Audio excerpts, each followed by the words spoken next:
Табалдырықты неге басуға болмайды? Әй, табалдырықты баспа, табалдырықта тұрма дегенді сіз де естіген боларсыз. Қазақ халқы қай істі бастаса да ырымға балайды. Шаш алудың да өз әдісі бар. Былай алсаң, болашақта бала былай болып өседі. Тырнағын дүйсенбі күні алсаң, жақсы болады. Бейсенбі, жұма күндері алсаң, бәле жоламайды деген ырымдары жетеді. Мұның әрқайсының себебі мен маңызына басқа жолы тоқтала жатармыз. Бүгін табалдырықты неге басуға болмайтынын айтамын. Қашанда асығып жүретін көршіміз Әсия апай әдеттегідей табалдырықта тұрып үй ішімен амандасты. Сөйтті де анама келген уәжін айтып, қалаға жұмыстармен кетіп бара жатқанын, 2-3 күн үйде болмайтынын, үйіне көз қарымызды салып тұруымызды өтінді. Ол асыққан сайын анам да өз алдына асығып, жарайды, алаңдама деп есікті жауып алды. Бұл көріністі тамашалап отырған нағашы әжем Әсия әпкенің де анамның да әрекетін жақтырмады. Үйіңе кім келсе де табалдырықтан аттап үйге кіруін сұран. Қажетін сосын айта жатар. Ол өзіңе деген құрметің. Сосын үйіңе келген кісіні міндетті түрде сыртқы есікке дейін шығарып сал. Ол оған деген құрметің. Дап-дардай болып осыны білмесең саған ұят. Мына отырған ол қызыңа үлгі. Саған қарап бой түзейді, тәрбие алады. Кеше ғана қаймағы бұзылмаған қазақи ауылдан шыққан едіңдер. Бүгін қалалық болып кеттіңдер ме? Бүгін сен осылай істесең, ертең балаң не істейді? Онсыз да күтіп жатқан қонағы жоқ, жайылған дастарханы жоқ, улап-шулап бала-шағасы жоқ үйлер қадам сайын көбейіп кетті. Осының бәрі сайып келгенде тәрбие мен көрегенділікте, қарағым, деп нағашы әжем анамды, яғни қызын ұрсып тастады. Көзіміз бақырайып отырған бізге қарады да әжем, табалдырықты неге басуға болмайтынын білесіңдер ме? Білгілерің келсе айтайын, деп анамды да жанына отырғызып алды.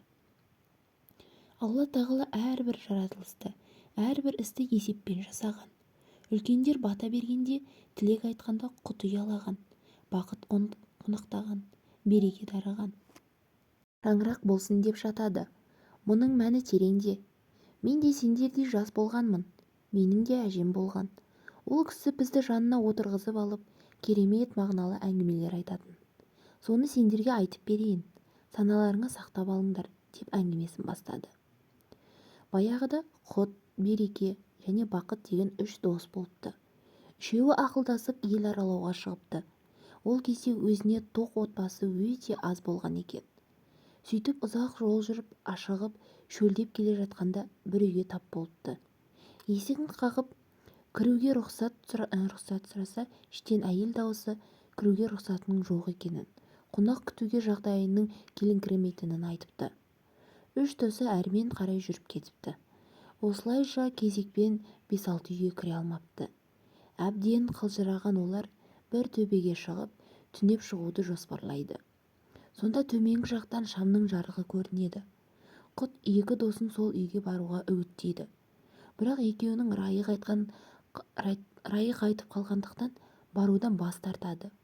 Құт далаға қонудан қорқып, достарын әрең көндіріпті. Сөйтіп үшеуі түн қараңғысында әлгі үйдің есігін қағыпты. Үйден құрақ ұшып шыққан қариялар оларды құшақ жайып қарсы алыпты. Бізге тамақ керек емес, тек түнеп шықсақ болғаны, депті үшеуі жарысып. Сонда отағасы, қазан асып бере алмасақ та, тары қуырып бере алатын шамамызға жетеді. Үшеуіне дастархан жайған екен.